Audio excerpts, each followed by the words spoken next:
कहानी की खोज एक में आपका स्वागत है। पुष्पक विमान किसका था?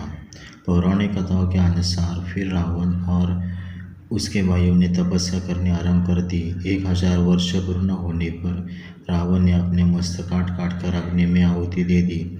उसके इस अद्भुत कर्म से ब्रह्मा जी बहुत संतुष्ट हुए और प्रसन्न होकर उन्होंने स्वयं उन्हें तपस्या करने से रोका और कहा, मैं आपकी तपस्या से प्रसन्न हूँ, वर मांगो और तप से निवृत्त हो जाओ। ब्रह्मा जी ने वर देने से पहले ये शर्त रखी थी कि एक अमर तत्व छोड़कर कुछ भी मांग सकते हो, आपकी हर इच्छा पूर्ण होगी। और रावण को कहा कि तुमने जिन सिरों की आहुति दी है वे सब तुम्हारे शरीर में जुड़ जाएंगे, तुम इच्छानुसार रूप धारण कर सकोगे। रावण ने कहा, हम युद्ध में शत्रुओं पर विजय होंगे, इसमें कुछ भी संदेह नहीं है। गंधर्व, देवता, असुर, यक्ष, राक्षस, सर्प, किन्नर और भूतों से मेरी कभी पराजय न हो। तुमने जिन लोगों का नाम लिया इनमें से किसी से भी तुम्हें भय नहीं होगा, केवल मनुष्य हो सकता है। उनके ऐसा कहने पर रावण बहुत प्रसन्न हुआ। उसने सोचा, मनुष्य मेरा क्या कर लेंगे, मैं तो उनका भक्षण करने वाला हूँ। इसके बाद ब्रह्मा जी ने कुंभकर्ण से वरदान मांगने को कहा। उसकी बुद्धि मोह से ग्रस्त थी, इसीलिए उसने अधिक काल तक नींद लेने का वरदान मांगा। विभीषण ने बोला, मेरे मन में कोई पाप विचार न उठे तथा बिन सीखे ही मेरे हृदय में ब्रह्मास्त्र की प्रयोग विधि स्फुरित हो जाए।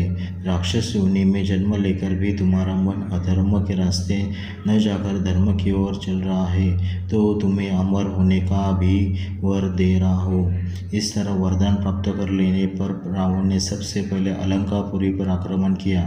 रावण और कुबेर देव के बीच भयंकर युद्ध हुआ, लेकिन ब्रह्मा जी के वरदान के कारण कुबेर देव रावण से पराजित हो गए।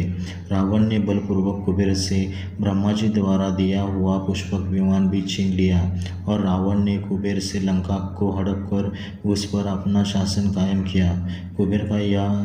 कुबेर का था पुष्पक विमान। रामायण अनुसार रावण सीता का हरण पुष्पक विमान द्वारा उन्हें श्रीलंका ले गया था। रामायण में वर्णित है कि युद्ध के बाद श्री राम, सीता, लक्ष्मण तथा अन्य लोगों के साथ दक्षिण में स्थित लंका से अयोध्या पुष्पक विमान द्वारा ही आए थे। पुष्पक विमान को रावण ने अपने भाई धनपति कुबेर से बलपूर्वक हासिल किया था। पुष्पक विमान का प्रारूप एवं निर्माण विधि ब्रह्मर्षि अंगिरा ने बनाई थी और इसका निर्माण, डिजाइन और कार्यक्षमता को भगवान विश्वकर्मा ने निर्मित किया था। इस अद्भुत रचना के कारण ही वे शिल्पी कहलाए।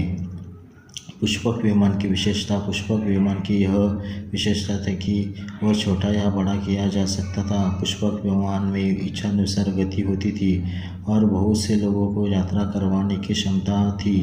यह विमान आकाश में स्वामी की इच्छानुसार भ्रमण करता था, अर्थात उसने मन की गति से चलने की क्षमता थी। दोस्तों, ऐसे ही वीडियो पाने के लिए इस चैनल को लाइक करें, कमेंट करें, शेयर करें और सब्सक्राइब करें। धन्यवाद।